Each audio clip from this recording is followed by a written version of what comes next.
আসে, এনে তার ঘরে রেখে কোথায় যেন চলে যায়।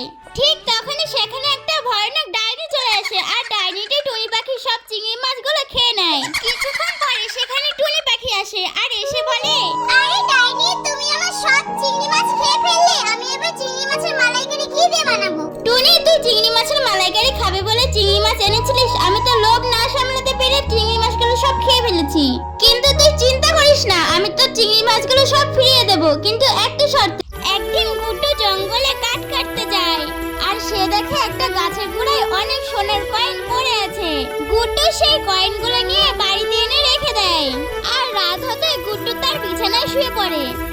গুড্ডু তাকে দেখে অনেক ভয় পেয়ে যায়, আর তখনই ডাইনিটি বলে, এই গুড্ডু, তুই আমার সোনার কয়েনগুলো কোথায় রেখেছিস? আর গুড্ডু তখন সব সোনার কয়েনগুলো ডাইনিকে দিয়ে দেয়।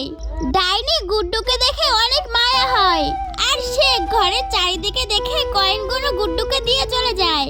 একদিন একটা ইঁদুর এসে টুনির ঘরে সব মাছ ভাজা নিয়ে যায়, আর কিছুক্ষণ পরেই সেখানে টুনি আসে মাছ ভাজা খাওয়ার জন্য। এসে দেখে তার ঘরে মাছ ভাজা নেই।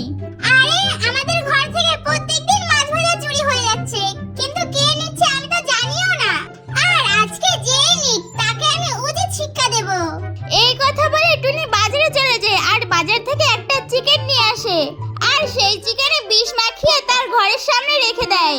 টুনি সেখান থেকে চলে যায়, আর কিছুক্ষণ পরে সেখানে গুড্ডু চলে আসে, আর এসে দেখে তার সামনে চিকেনটা পড়ে আছে।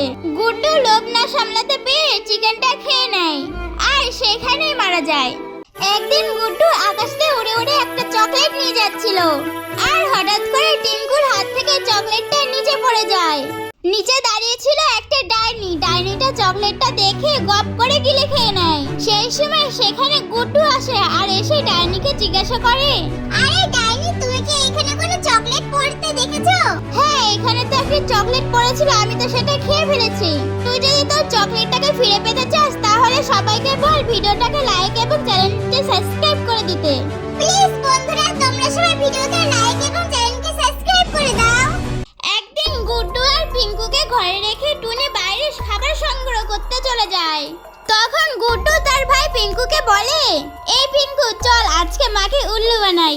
তুই মাকে বলবি আমি মারা গেছি, আর আমি মারা যাওয়ার ভান করব। ঠিক আছে, তুই মারা যাওয়ার নাটক কর, আমি মা আসলে বলবো তোকে সেই গলাকাটা ভূতটা এসে মেরে ফেলেছে। এরপরে গুড্ডু মারা যাওয়ার ভান করে।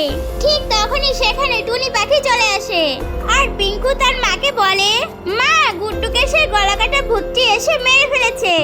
এরপরে টুনি জঙ্গলে চলে যায়, আর জঙ্গলে গিয়ে সে গলাকাটা ভূতটাকে মেরে ফেলে। এসে দেখে গুড্ডু পুরো সুস্থ, আর এসে বলে, আরে গুড্ডু, তুই তো সম্পূর্ণরূপে ঠিক আছিস, আমি তো সেই গলাকাটা ভূতটাকে মেরে আসলাম। মা, তুমি চিন্তা করো না, সেই গলাকাটা ভূতটা আবার ঠিক হয়ে যাবে, কিন্তু একটা শর্তে, যদি সবাই ভিডিওকে লাইক এবং চ্যানেলকে সাবস্ক্রাইব করে দেয় তবেই।